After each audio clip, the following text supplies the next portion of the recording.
Hello dear students, good morning. तो आपसे स्वागत है आपका अपना YouTube channel Omega with miracle YouTube channel पे। तो आज की क्लास में सीखने वाले बहुत important topic law of mass conservation, यानी law of conservation of mass इस क्लास में सीखने वाले हैं। तो बन रहेंगे वीडियो के साथ। अगर चैनल पर नया है तो चैनल को सब्सक्राइब कर लेंगे और बेल आइकन जरूर प्रेस कर लेंगे। तो आज की क्लास में सीखने वाले हैं द्रव्यमान संरक्षण का नियम, लॉ ऑफ कंजर्वेशन ऑफ मास, बहुत ही सिंपल वे में।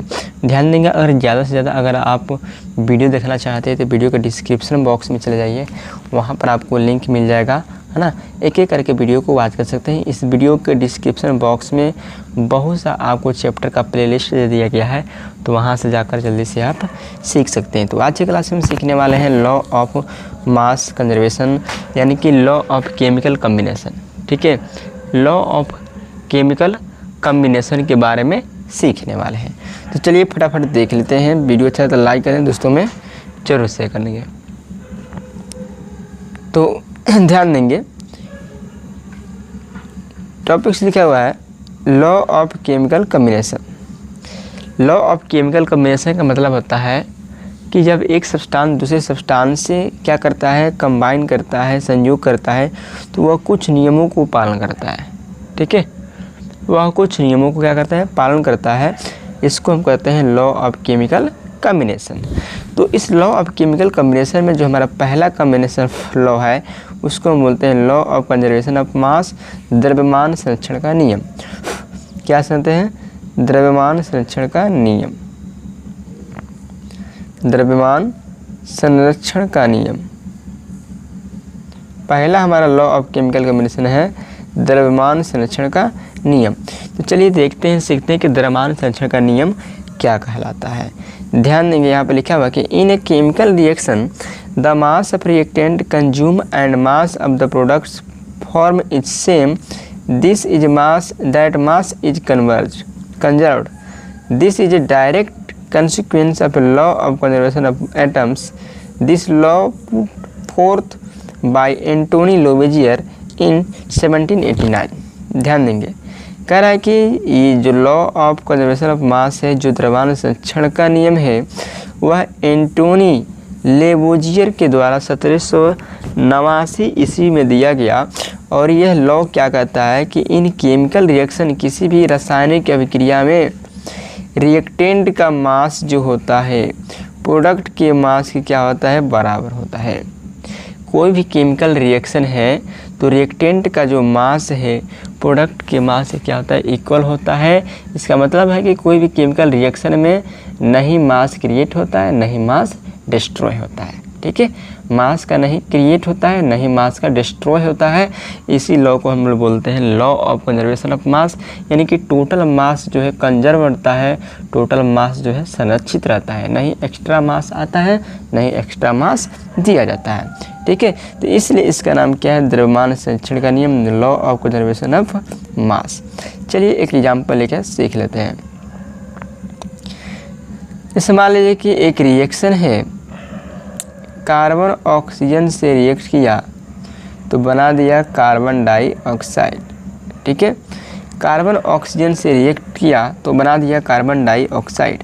अब यहाँ पर सीखना है आपको कि रिएक्टेंट कौन है। ध्यान देंगे, जो केमिकल रिएक्शन में पार्टिसिपेट होता है उसको बोलते हैं रिएक्टेंट। तो C+O2 ये आपको दोनों क्या है, रिएक्टेंट है। और जो प्राप्त होता है, जो बनता है नया सब्सटेंस, उसको हम बोलते हैं प्रोडक्ट। ठीक है, रासायनिक अभिक्रिया में, केमिकल रिएक्शन में जो पार्टिसिपेट होता है, जो भाग लेता है, उसको हम रिएक्टेंट कहते हैं, अभिकारक कहते हैं। और जो चीज़ बन जाता है उसको प्रोडक्ट कहते हैं, प्रतिफल कहते हैं। तो कार्बन ऑक्सीजन से रिएक्ट किया तो क्या बना दिया, कार्बन डाइऑक्साइड। अब यहाँ पर हमको इसका मास को देखना है, तो चलिए इसका मास देखते हैं। जैसे carbon plus oxygen arrow CO2, तो रिएक्टेंट का टोटल मास कितना होगा, रिएक्टेंट का टोटल मास। ठीक है, तो रिएक्टेंट में है कार्बन, कार्बन का एटॉमिक मास 12 होता है, ऑक्सीजन का होता है 16, ऑक्सीजन में 2 एटम है तो हो जाएगा 16 × 2, तो हो जाएगा 12 + 63 2 32, ऐड करेंगे तो हो जाएगा 44। ठीक है, यानी कि जाहिर सी बात है कि रिएक्टेंट का जो मास है C+O2 का जो मास है वो आपको 44 आ गया। अब ये प्रोडक्ट है, तो प्रोडक्ट का भी निकालते हैं, प्रोडक्ट का भी मास निकालते हैं। तो प्रोडक्ट में भी आपको क्या दिया है 12 + 16 × 2, तो इसको भी निकालेंगे तो कितना आएगा 44 ग्राम आ जाएगा। अगर इसको ग्राम में बोले तो ग्राम में आ जाएगा, ठीक है। तो इस रिएक्शन में क्या देख रहे हैं कि रिएक्शन में देख रहे हैं कि रिएक्टेंट का जितना मास है उतना ही प्रोडक्ट के मास के बराबर आता है। यानी कि मास ऑफ रिएक्टेंट्स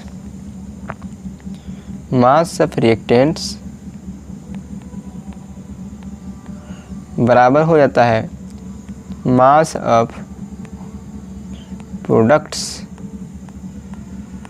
ठीक है। तो यही बोला है कि mass of reactant products are formally same, यानी कि रासायनिक अभिक्रिया में रिएक्टेंट का जो टोटल मास होगा, है ना, रासायनिक अभिक्रिया में रिएक्टेंट का जो टोटल मास होगा वो प्रोडक्ट के टोटल मास से क्या होता है बराबर होता है। और इसी लॉ का नाम क्या है, लॉ ऑफ कंजर्वेशन ऑफ मास, द्रव्यमान संरक्षण का नियम, द्रव्यमान संरक्षण का नियम। चलिए एक और एग्जाम्पल देकर आपको समझाते हैं, ध्यान देंगे। वीडियो को लाइक कर दीजिए। जैसे मान लीजिए आपके पास एक और रिएक्शन है Na+O2 arrow Na2, sodium oxygen से रिएक्ट करता है तो बना देता है सोडियम ऑक्साइड। अब ध्यान देंगे कोई भी केमिकल रिएक्शन हो ना तो लिखने के बाद उसको बैलेंस किया जाता है, ठीक है, बैलेंस किया जाता है। तो यहाँ पर हो जाएगा 4Na, ठीक है, यहाँ पर हो जाएगा 2, यहाँ पर भी हो जाएगा 2